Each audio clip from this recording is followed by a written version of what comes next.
दोस्तों एक बार फिर से मैं आप सभी का स्वागत करती हूँ अपने इस स्पेशल चैनल पे जहाँ पे हम बात कर रहे हैं पुराणों की यानी पुराणों की श्रृंखला की। आपको अगर मेरा लास्ट वीडियो याद होगा कि वो उसका तीसरा भाग था और उसी तीसरे भाग का ये फिर से एक पार्ट है जिसमें हम सृष्टि की संरचना के बारे में बात कर रहे हैं यानी ओरिजिन ऑफ यूनिवर्स के बारे में बात कर रहे हैं। और अगर आपको याद होगा तो मैं ये सबसे पहले इसलिए भी बता रही हूँ क्योंकि अगर आप कोई चीज़ आपको याद होगा तो मैंने इसलिए इसके पीछे का रीज़न भी बताया था कि मैं सृष्टि की संरचना के बारे में आपको सबसे पहले क्यों बता रही हूँ। क्योंकि अगर आप आध्यात्मिक मार्ग पर हैं, अगर आप आपकी आध्यात्मिक जागृति पे हैं, तो हमें कई सारे हमारे सामने कन्फ्यूज़न आते हैं कि हमें कौन-सा मंत्र पढ़ना चाहिए, हम किस तत्व पे हमारा ध्यान लगाना चाहिए, फिर जो हमारे ईश्वर हैं, उनका मूल स्रोत क्या है, हमारा जो मनुष्य शरीर है, उसका मूल स्रोत क्या है, जो हमारा ब्रह्मांड है, वो किस तरीके से अस्तित्व में आया है, इस तरह के कई सारे प्रश्न जो है वो मन में आते हैं। इसलिए इस इन प ज ज जिस तरीके से मैंने इस प्रॉब्लम को फ़ेस किया था और उसको समझने के लिए मैंने सबसे पहले पुराण की इस सृष्टि की संरचना के बारे में पढ़ा था, जिसकी वजह से मेरी जो आध्यात्मिक मार्ग थी वो बहुत ज़्यादा सहज हो गई है और बहुत ही मैं बहुत गहन तरीके से उस तत्व को समझ सकती हूँ क्योंकि अब जब मैं जो अपना मेडिटेट करती हूँ यानी जो ध्यान लगाती हूँ, वो बहुत ही ज़्यादा गहन हो चुका है और मुझे ऐसा करते हुए पूरा 1 साल हो चुका है, जिसकी वजह से मैंने बहुत ही पॉज़िटिव चेंजेज़ अपने बॉडी में भी देखे हैं। अपने जो मेरे जो लाइफ है मैंने उसमें भी देखा है, इसलिए मैं आपको सबसे पहले सृष्टि की संरचना के बारे में बता रही हूँ।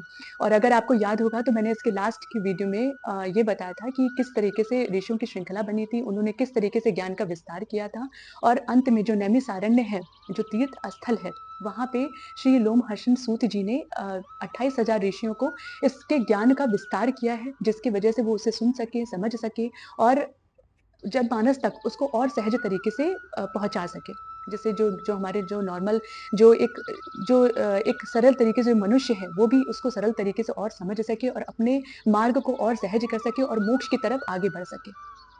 तो दोस्तों जो नैमिषारण्य है अगर आपको याद होगा तो मैंने आपको बताया था कि ये एक तीर्थ स्थल है जो आज भी लखनऊ के सीतापुर रोड में गोमती नगर के तट पे स्थित है।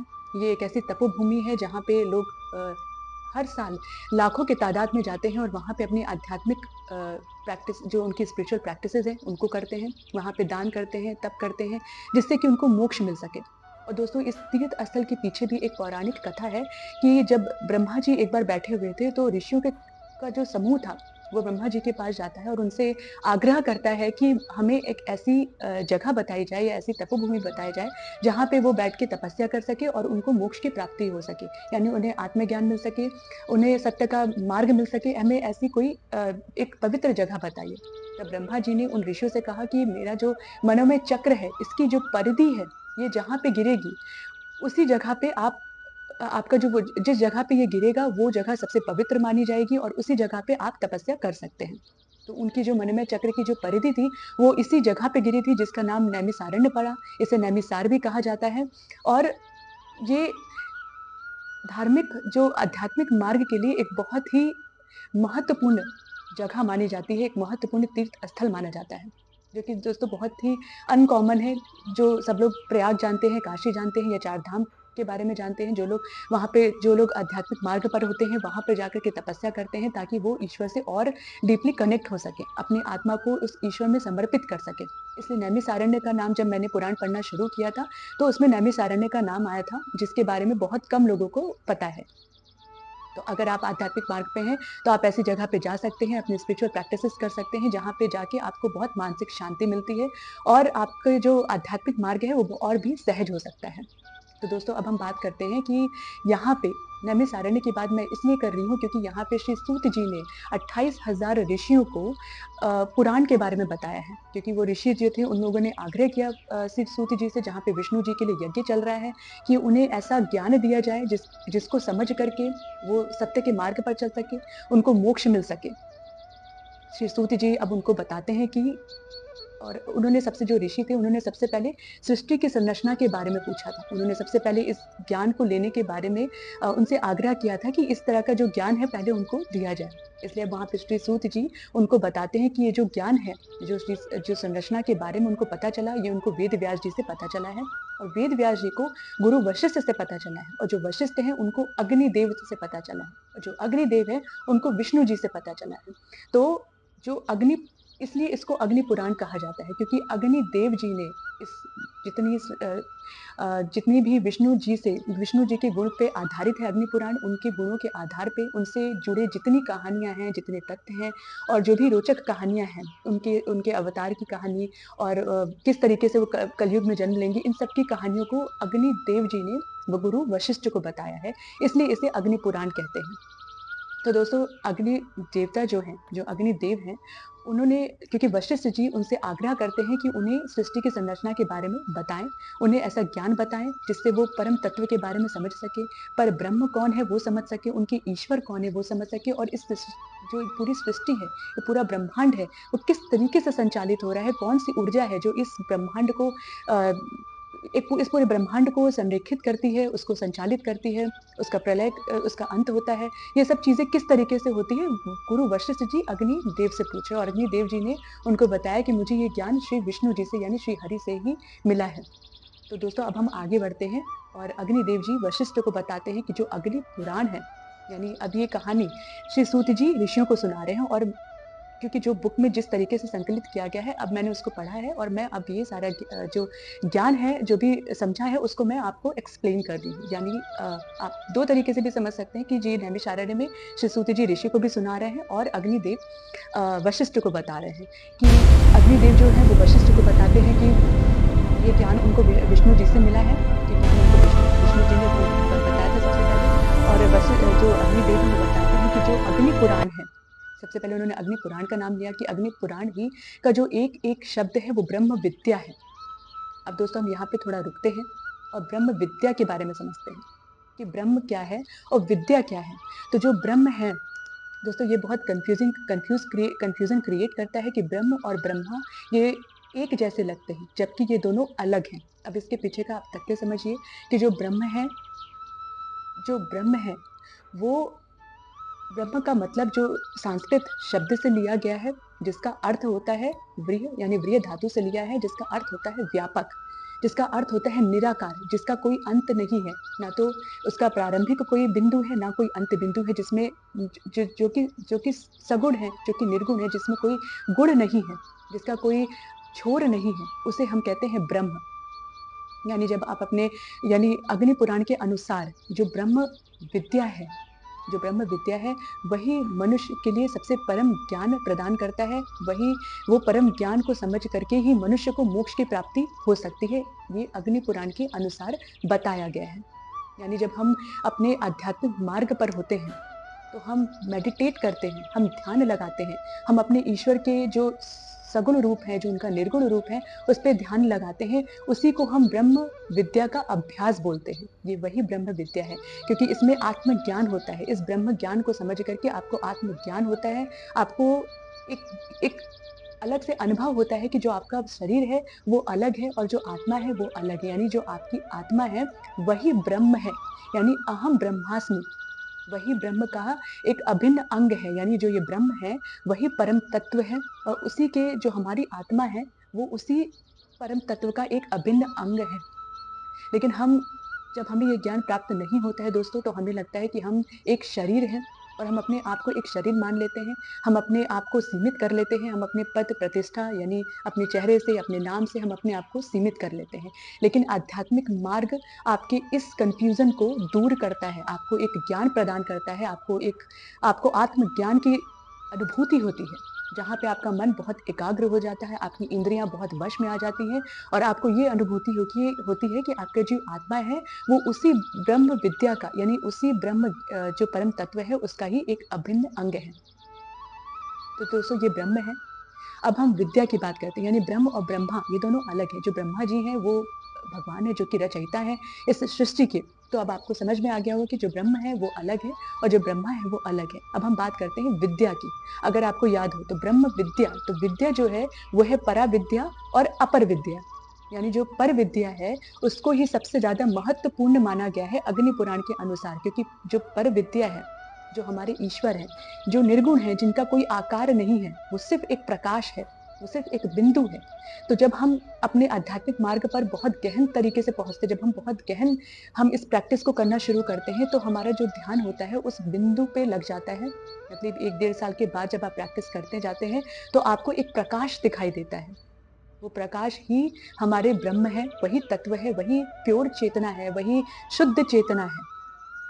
और उसपे ही हमें अपना ध्यान जो है उस पे लगाना चाहिए, उसी ध्यान का अभ्यास करना चाहिए, जो कि हमें आध्यात्मिक मार्ग सिखाता है। यानी पर विद्या को ही सबसे ज़्यादा महत्वपूर्ण बताया गया है। अब अपर विद्या क्या है दोस्तों? अपर विद्या वो विद्या है जिसे हम शब्द विद्या भी कहते हैं, यानी जो आपके वेद हैं, पुराण हैं, जो धार्मिक ग्रंथ हैं, वो सब आपकी अपर विद्या है, जिसमें शब्दों से आप अपने अपने ईश्वर को समझते हैं, उनके गुणों के आधार पे आप समझते हैं, उनके पास जो भी अस्त्र-शस्त्र हैं या उनको जिस चेहरे से आप समझते हैं, आप उनको एक एक आकार दे सकते हैं कि आप आपके शिव कैसे दिखते हैं या विष्णु कैसे दिखते हैं या फिर कृष्ण कैसे दिखते हैं। तो वो जो आकार है, जो आकार समझ सकते हैं, जो सगुण रूप है, वो हमारा अपर विद्या है। आप 2 तरीके से अपने ईश्वर का ध्यान लगा सकते हैं, लेकिन पर विद्या को ही सबसे ज़्यादा महत्वपूर्ण माना गया है। अब दोस्तों हम थोड़ा आगे चलते हैं कि अग्निदेव गुरु वशिष्ठ से और क्या बताते हैं। वो कहते हैं कि परब्रह्म स्वरूप अग्नि पुराण संपूर्ण देवताओं के लिए परम सुखद है। अग्निदेव के द्वारा जिसका कथन हुआ है, क्योंकि उसमें भगवान विष्णु के सूक्ष्म तत्व की बात कही गई है। ये अग्नि पुराण वेदों के तुल्य सर्वमान्य है। ये पवित्र पुराण अपने पाठकों और श्रोता जनकों को भोग तथा मोक्ष प्रदान करने वाला है। भगवान विष्णु ही कालग्नि रूप से विराजमान है और वे ही ज्योतिर्लिंग पारत्वर परब्रह्म है। यानी अग्नि पुराण पूर्णतः परा विद्या है। यानी जो अग्निदेव हैं, वो गुरु वशिष्ठ को बताते हैं कि जो अग्नि पुराण है, मतलब जो अग्नि जी हैं, वो वशिष्ठ को बता रहे हैं कि अग्नि पुराण ही उसका एक-एक शब्द जो है वो पर विद्या है। क्योंकि उसमें विष्णु जी के तत्व के बारे में उनका जो सूक्ष्म तत्व है, उसके बारे में उल्लेखित किया गया है और यही सूक्ष्म तत्व वही ब्रह्म तत्व है। अब दोस्तों बात ये आती है कि जो हमारे विष्णु हैं, वो उनकी उत्पत्ति यानी उनका प्राकट्य किस तरीके से हुआ है। अब हम सृष्टि की संरचना में आगे चलते हैं और फाइनली इस बात को समझते हैं कि जो सृष्टि की उत्पत्ति हुई है वो किस तरीके से हुई है, विष्णु जी की जो अस्तित्व है वो किस तरीके से हुआ है, ब्रह्मा जी का अस्तित्व किस तरीके से आया है। दोस्तों आपने कई बार सुना होगा या पढ़ा होगा या कई सारे ऐसे वीडियोस देखे होंगे जहाँ पे सृष्टि की उत्पत्ति के बारे में बताई गई है, उसकी संरचना के बारे में बताई गई है, लेकिन मैं आपको और अलग तरीके से बताऊँगी। उसमें मैं चाहती हूँ कि मैं उसको बताऊँ भी और उसके पीछे के साइंटिफिक तथ्यों को भी समझाऊँ और उसका आध्यात्मिक महत्व क्या है, उसको भी मैं आपको बताऊँ। तो अब हम इसमें थोड़ा और आगे बढ़ते हैं, तो इसमें ये बात पता चलती है कि जो जो अग्निदेव हैं, वो वशिष्ठ जी से कहते हैं कि सबसे पहले सत्व स्वरूप अव्यक्त ब्रह्म ही था। उस समय ना तो आकाश था, ना रात था, ना दिन था, ना ही सूर्य थे, ना चंद्रमा था, ना कोई ग्रह था, ना नक्षत्र था, ना ही कोई तारे थे, ना ही कोई दिशाएं थी। उस समय कुछ भी नहीं था। उस समय केवल अंधकार था। एक परम चेतना थी, एक परम शून्य था, एक परम बिंदु था, जिसे जिसे सदाशिव की सत्ता कहा जाता है, जिसे सदाशिव की सत्ता कहा जाता है। यानी उस समय केवल सदाशिव की सत्ता ही विद्यमान थी, जो आदि है, जो कि अनादि है और चिन्मय कही जाती है। उन्हीं भगवान सदाशिव को वेद पुराण और उपनिषद तथा संत महात्मा आदि ईश्वर तथा सर्वलोक महेश्वर कहते हैं। एक बार भगवान शिव के मन में सृष्टि रचने की इच्छा हुई।